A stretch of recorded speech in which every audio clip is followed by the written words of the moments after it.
want to show you something fascinating. Looking at the markets right now, and there could be a connection between what is going on with these polls and the emergence of Donald Trump as someone who could possibly pull this off with what he said in Pennsylvania and improving numbers across the country, and what's going on at the corner of Wall and Broad, a triple-digit loss right now. But the markets bracing potentially for the uncertainty of that and around that, and the peso, a good proxy for the Mexican economy and its markets going down as the dollar has picked up steam. We have a brilliant guy who crunches all these numbers. His name is Charles Brady. He's a senior editor, market editor. He's, I mean, scary smart. You always get him going like on the 100 Years War. He says, you know, Neil, it wasn't exactly 100 years. I'm saying, okay, fine. But anyway, this guy is brilliant, and he can attach things that we miss. And this is one thing that proves that he has a lot of time on his hands here. But just letting you know, stuff that Brady picks up on tends to be followed up later on by others who shamelessly copy him. But I just want to go on record that he was the first to look at this interesting trend. And it might not matter, but I'm just telling you, if he says it matters, well, it matters, because we're frankly kind of scared of him. All right, get reaction to all of this. Maney is a former Bush 43 special assistant. We've got Ron Christie here, Democratic strategist Emily Shire here. Emily, end with you in this, that the markets, of course, abhor uncertainty. And something that always seemed uncertain was a Donald Trump win in any way, shape, or form. They just factored it out. Now that could be more the case, or perceived to be not impossible. What do you make of that?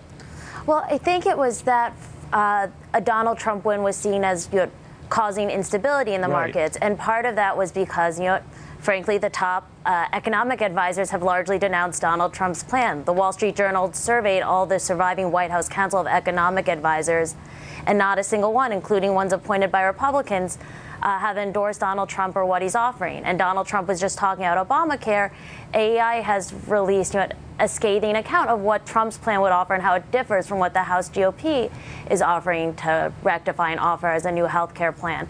And I think, when those experts weigh in, that's where we get that sense of instability around Donald Trump and if he were elected. And Dave Maney, one of the things I remember, I said I'm old enough to remember, is ahead of Reagan gaining traction, even August publications like the Wall Street Journal, in favor of cutting taxes, was worried about the degree to which Ronald Reagan wanted to cut them and the deficits that would be produced, and that we would be like a third world country if we weren't careful. So much of the establishment media, too, had concerns about that. Now, of course, they never panned out. But what do you make of that? Well, I think you'd have the same situation here. Clearly, Donald Trump is a lot more of a wild card for everybody than Hillary Clinton is.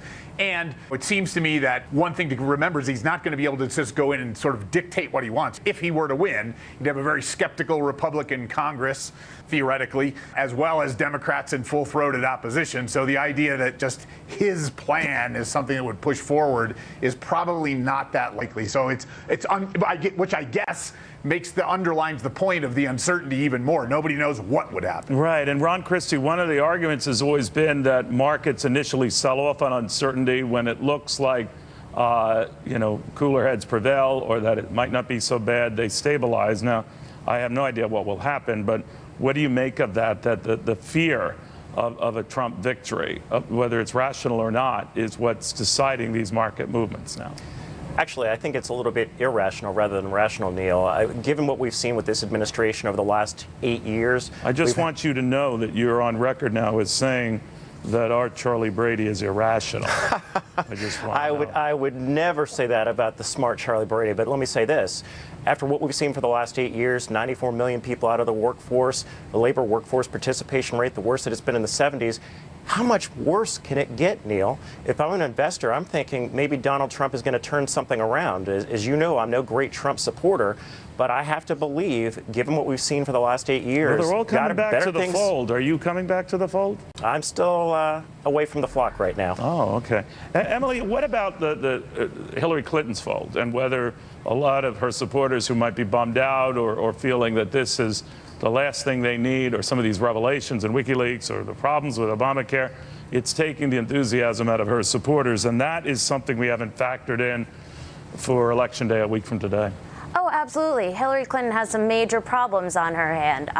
There is a huge risk that people who would have enthusiastically or even not enthusiastically voted for Hillary Clinton just aren't going to turn out now. And they may not turn out for Donald Trump, but there really is a serious fear that they will not turn out for Hillary Clinton. But in terms of this instability with the market, I think there's a separation in terms of how necessarily the general populace sees her and how the markets might react. I think the problem with Donald Trump is that he fumbles in some really obvious ways that would scare investors that maybe He hasn't yet. So, Dave, real quickly, can he maintain that? I mean, that's hard to her point to stick to that. Can he stick to not going off the reservation and going crazy? No, he can't stick to that. I mean, he's got, he's going to have to stay on the rails for 6 more days, and I don't think you could find a 6-day stretch in the campaign when he stayed on the rails. So I wouldn't bet on it between now and then. I'm thinking he does, but again, I'm often wrong. All right, guys, I'm going to let you know that Charlie Brady is very upset with each and every one of you. And I'm just saying, sometimes he gets this little twitch, and you don't want to be in the same room when that happens.